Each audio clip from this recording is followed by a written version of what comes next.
Selamat datang di Bermain Bola, tempat kita menguliti si kulit bundar sampai ke akar-akarnya.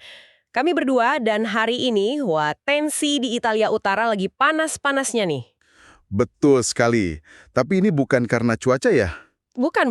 Ini karena satu nama, San Siro. Kalian bayangin deh, sebuah pertandingan yang harusnya digelar jauh banget di Perth, Australia, ini sampai bikin Adrien Rabiot ngamuk dan bilang gila, akhirnya balik lagi ke rumah aslinya.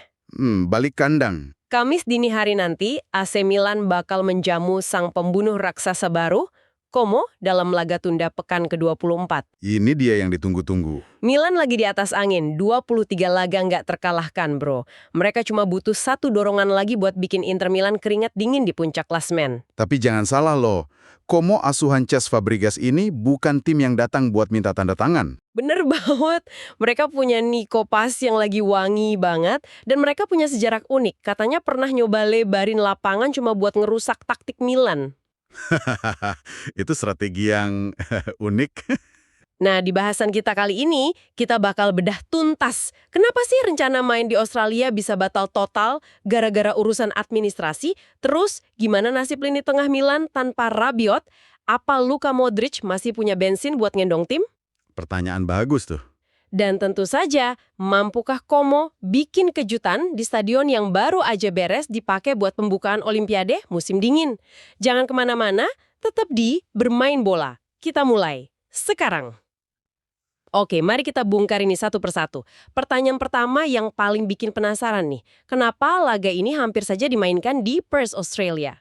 Jauh banget ya. Jauh sekali, kok bisa kepikiran? Jadi alasan utamanya itu sebenarnya logistik. Stadion San Siro, kandangnya Milan kan, ternyata nggak tersedia. Oh ya, karena Olimpiade itu ya? Tepat, dipakai buat upacara pembukaan Olimpiade musim dingin Milano Cortina 2026, tanggal 6 Februari. Nah, Serie A ngelihat ini sebagai kesempatan buat promosi liga ke luar negeri. Mirip kayak NFL atau NBA ya, mencoba ekspansi global. Tapi kan rencana itu batal total, apa yang sebenarnya terjadi? Nah, ini dia dramanya. Rencananya itu kandas di menit-menit akhir. Menurut sumber, pembatalan ini disebabkan oleh permintaan lebih lanjut yang tidak dapat diterima. Permintaan dari siapa? Dari Konfederasi Sepak Bola Asia (AFC) ke Federasi Australia. Permintaan ini katanya menciptakan risiko finansial dan ya komplikasi yang terlalu besar.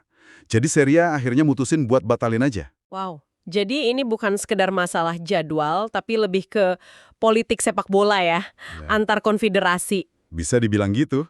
Dan sekarang laga kembali ke San Siro. Panggung yang baru aja dipakai buat perhelatan global yang elegan, sekarang harus balik ke atmosfer Serie A yang lebih liar. Kontras banget ya. Dan ini bisa jadi ada pengaruhnya ke atmosfer pertandingan juga loh. Sekarang kita masuk ke lapangan. Absennya Adrien Rabiot ini pukulan besar kan? Apalagi dia dapat kartu merah di laga terakhir lawan Pisa. Sangat besar. Rabiot itu diusil wasit di menit ke-93. Gila, menit akhir banget. Iya, karena melakukan pelanggaran terus protesnya berlebihan. Kehilangannya ini bakal terasa banget, apalagi kalau kita ingat pertemuan terakhir lawan Como bulan Januari lalu. Kenapa tuh? Rabiot nyetak 2 gol waktu itu dalam kemenangan 3-1 Milan. Dia itu mesinnya. Waduh, jadi siapa yang bakal ngisi kekosongan itu? Allegri pasti pusing deh. Kandidat terkuatnya itu Samuel Ricci. Allegri katanya percaya banget sama dia karena dedikasi dan kecerdasan taktisnya. Oke. Ricci udah main lebih dari 1.100 menit musim ini. Dan dia sangat fleksibel. Bisa main sebagai regista atau gelandang box-to-box. Tapi apa dia bisa gantiin Rabiot 100%? Kayaknya tipe mainnya beda ya. Nah, itu dia poinnya. Ricci sendiri bilang kalau di Milan, semua pemain harus merasa kayak starter. Jadi mentalnya sih siap. Tapi secara permainan, jelas beda. Artinya, beban berat ada di pundak Luka Modric yang udah usia 40 tahun. Pertanyaannya, apa dia masih punya bensin? Justru disinilah letak keajaibannya. Modric ini seolah nemuin peran barunya sebagai regista atau deep lying playmaker. Oh ya? Secara statistik, dia itu memimpin Serie A dalam hampir semua metrik operan. Total operan, operan sukses, operan ke depan. Wow. Dia juga cerdas banget secara taktis. Bisa baca permainan buat melakukan intercept-intercept penting. Duet Modric-Rabiot itu kan kuncinya stabilitas Milan. Jadi, ya, Ini ujian sesungguhnya buat lini tengah mereka. Oke. Mari kita beralih ke tim tamu deh. Como. Ini bukan lagi sekedar cerita manis tim promosi ya. Mereka ini ancaman nyata. Tepat sekali. Di bawah asuhan Cesc Fabregas, mereka itu menjelma jadi tim yang sangat terstruktur. Terstruktur gimana tuh? Model permainan mereka itu dasarnya penguasaan bola yang terkontrol. Terus counter pressing yang agresif banget. Ada datanya nggak buat buktiin itu? Ada, dan ini yang menarik. Data nunjukin performa mereka itu bukan kebetulan. Jumlah poin mereka sekarang kan 34. Iya. Nah, angka expected points mereka itu 34,3. Hampir identik. Tunggu. Ini artinya posisi mereka di klasemen itu benar-benar cerminan kualitas permainan mereka, bukan karena hoki. Persis. Ini bukti kalau mereka emang pantas ada di sana. Gila. Dan rekor tandang mereka, itu ngeri banget. Benar. Mereka menang 5 laga tandang terakhir secara beruntun di semua kompetisi. 4 diantaranya di Serie A. Itu statistik yang luar biasa buat tim promosi. Bahkan, 3 kemenangan tandang terakhir mereka di Liga itu semuanya berakhir dengan skor 3-0. 3-0 semua. Iya.